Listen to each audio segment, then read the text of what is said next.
Buenos días, doctor. Es un gusto saludarlo y bueno, pues es un experto en esta materia y queremos preguntarle inicialmente, doctor. Ya está, ¿verdad? Conectado el doctor. Sí, muchas Buenos gracias, días, doctor.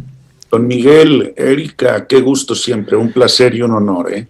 No, al contrario, doctor, muy amable por tomarnos la llamada, sobre todo para que nos dé luz en este tema tan complicado y delicado como ha sido todo esto de la seguridad nacional con relación a la violencia, al crimen organizado, al blanqueo de capitales y al tráfico de drogas que sigue siendo un problema real para atender a todas nuestras autoridades involucradas en la seguridad del país, doctor. Sí, muchas gracias. En realidad tenemos una serie de posiciones que se han intensificado a raíz de determinados eventos, el crecimiento de homicidios dolosos, el incremento en los tráficos y lo que ha tenido un peso mayor son las recientes reuniones con Estados Unidos, con las distintas autoridades y agencias que tienen que ver con el tema, no solo el tráfico de drogas, sino una serie de actividades que podríamos señalar forman parte del portafolio de la violencia criminal que ocurre en nuestro país y que están muy cercanos a los Estados Unidos. A ellos les preocupa, sin duda alguna, como a todos, las muertes de sus connacionales. Llevan más de 104,000 personas por consumo de opiáceos y en particular por drogas sintéticas como es el caso del fentanilo. Entonces, la presión pues se ha incrementado del lado estadounidense y es una posición que no necesariamente camina en paralelo en la ruta de las estrategias de seguridad mexicanas. Entonces, se vuelve un tema muy delicado, como ustedes bien saben, un tema que nos ha llevado a replantear incluso una de las solicitudes que se establecieron en el denominado diálogo de alto nivel en distintas áreas de militar, naval, de inteligencia y seguridad, que es una exigencia que no se dio a conocer ni se ha difundido tanto, pero hay una exigencia del Estado estadounidense. Necesitamos que nos entreguen alguna de las cabezas de los grandes, vamos a denominarle cárteles, sea de Ovidio, sea el Mencho, sea el Mayo o sea Caro Quintero. Entonces, eso ha dado alguna explicación a estos intercambios y deportaciones que se han realizado recientemente en el último mes, sobre todo, pero que ya venía con una serie de tareas. Entonces, ese es el ambiente en el que nos encontramos en estos momentos, muy intenso, muy delicado, muy fuerte y obviamente más aún con nuestras tareas y actividades en la política doméstica donde se involucran a las Fuerzas Armadas. Doctor, seguramente a Estados Unidos le preocupaba este tráfico de drogas, de químicos, drogas químicas que estaba cruzando el cártel Jalisco Nueva Generación y que de ahí hubiera una coordinación con el gobierno mexicano para precisamente atacar a este grupo de manera directa a través de esto que se le ha llamado como el Código Negro, en donde hemos visto resultados en estos últimos 2 meses, la detención de la esposa de este líder de este cártel, ahora ayer, antier, hace unos días, golpearon a varias de las instalaciones, a varias residencias donde estaban este grupo, donde vivían personas involucradas con este grupo. Es decir, tratar de detener el cruce de droga, que es el fentanilo, que le preocupa y que causa tantas muertes a Estados Unidos, doctor. Sí, desde luego. Usted lo dice muy bien. Esta fue una de las acciones y de los operativos más fuertes recientemente, por ejemplo, en la zona que se da entre Tlaquepaque y Zapopan, ¿sí? Usted recuerda que en los días posteriores a la detención de la esposa del Mencho fueron secuestrados 2 marinos. Esto obligó a tomar una serie de decisiones de intervención abierta para hacer una revisión.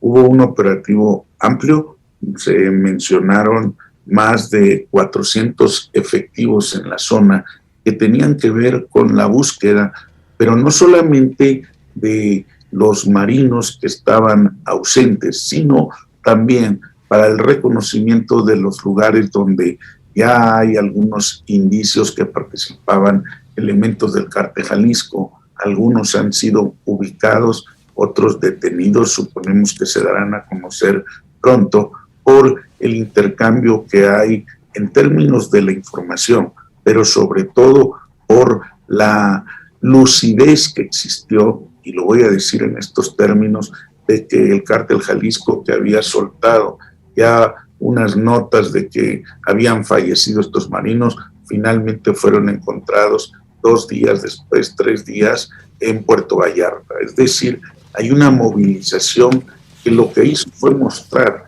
la manera en que operan y obviamente las rutas que tienen trazadas, lo cual contribuye a los trabajos de inteligencia de la Marina, de la Sedena y de la misma Guardia Nacional en su momento, y el resultado fue exitoso.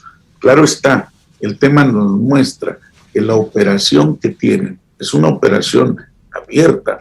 Los representantes, los líderes de los cárteles o los elementos más significativos actúan en la vida, vamos a llamarle cotidiana, como personas normales, pero en el camino van tomando decisiones que afectan en gran medida la estabilidad institucional y nos dejan entrever que el alcance que tienen de colarse, de meterse, de involucrarse en la sociedad, eso es significativo de la tranquilidad, la fuerza y el control que ellos tienen sobre determinadas plazas. Eso es lo que ocurrió recientemente en Tlaquepaque y Zapopan, que permitió una intervención directa de la Marina y del Ejército y la Guardia Nacional en la zona. El código... Doctor, en estos 3 años de gobierno, de un gobierno, pues sí hay que decir, distinto a lo que hemos visto en los últimos 30 años, se han aplicado ciertas medidas. El presidente en sus discursos oficiales ha insistido, y hay pruebas de ello, hay una atención distinta a la que se le da a los grupos más vulnerables, combatiendo la pobreza, a grupos desprotegidos, por un lado. Por otro lado, bueno, pues el combate a la corrupción desde las esferas del poder público. Al menos conocemos los discursos del presidente, ha estado insistiendo en esto. También hay una mayor presencia de militares y de policías en todo el país, y ha duplicado prácticamente esta cifra. O sea, se están tomando medidas distintas. Ya no es una guerra frontal como la que había declarado Felipe Calderón en su sexenio. Ahora se están tomando medidas, se está buscando combatir, seguir las pistas del dinero sucio para intervenirles cuentas a todos los involucrados. En fin, hay un cambio en las políticas públicas para la atención de todo este problema que significa las drogas y la delincuencia organizada. Esto, no se ha visto tan reflejado en los números o en las cifras de delitos o de asesinatos, doctor. Sin embargo, ¿este es el camino o qué más se tendría que hacer, doctor?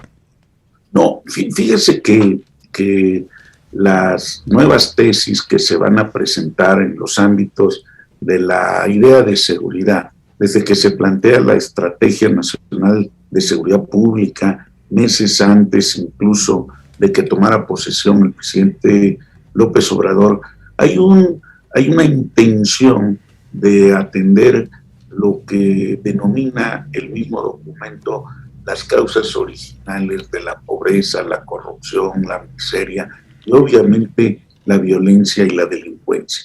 El tema es fuerte, es importante, creo que nadie podría estar en desacuerdo con que esas causas sean combatidas y atendidas con una intención de evitar que los jóvenes, los más jóvenes, ahora sí, personas entre los 10 y los 17 años, para decirlo abiertamente, fueran reclutados por la delincuencia organizada ante la escasez de empleos, de oportunidades, de desarrollo en sus comunidades.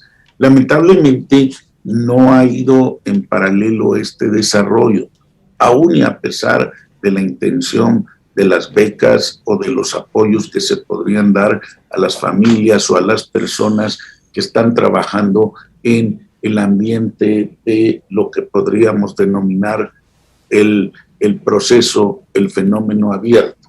Nosotros podemos señalar, la tesis se pretendió circunscribir en la idea de abrazos, no balazos. Esto, claro que fue una gran modificación, pero también generó una desarticulación de algunos esfuerzos que se traían en términos del combate a la delincuencia. Y pareciera ser que entramos en una especie de neoliberalismo en la seguridad, dejar hacer, dejar pasar. Sin embargo, las Fuerzas Armadas en particular y un poco paulatinamente la Guardia Nacional se dieron cuenta y tuvieron que asumir que no iban detrás de los objetivos, pero sí hacían su trabajo de inteligencia. No los combatían frontalmente, pero si había un enfrentamiento porque se cruzaban en los caminos, pues no habría otra posibilidad más que a generar estos intercambios que han sido en algunos casos muy delicados por los eventos trágicos de muerte que hemos tenido. ¿Qué es lo que se ha cuidado? También hay que decirlo. Evitar que el crecimiento en las zonas urbanas de la delincuencia pudiese tener un número mayor de daños colaterales.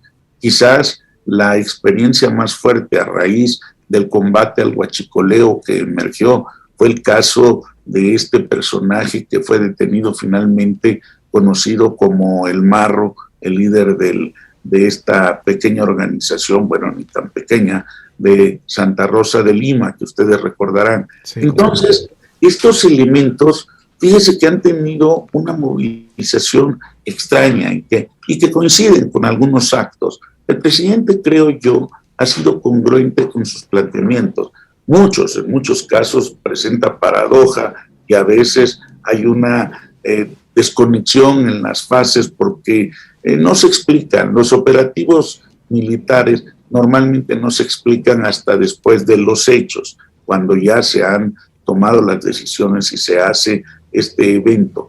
Pero a raíz de los acontecimientos de estos 3 años, hemos notado que la estrategia no ha tenido el éxito que se esperaría.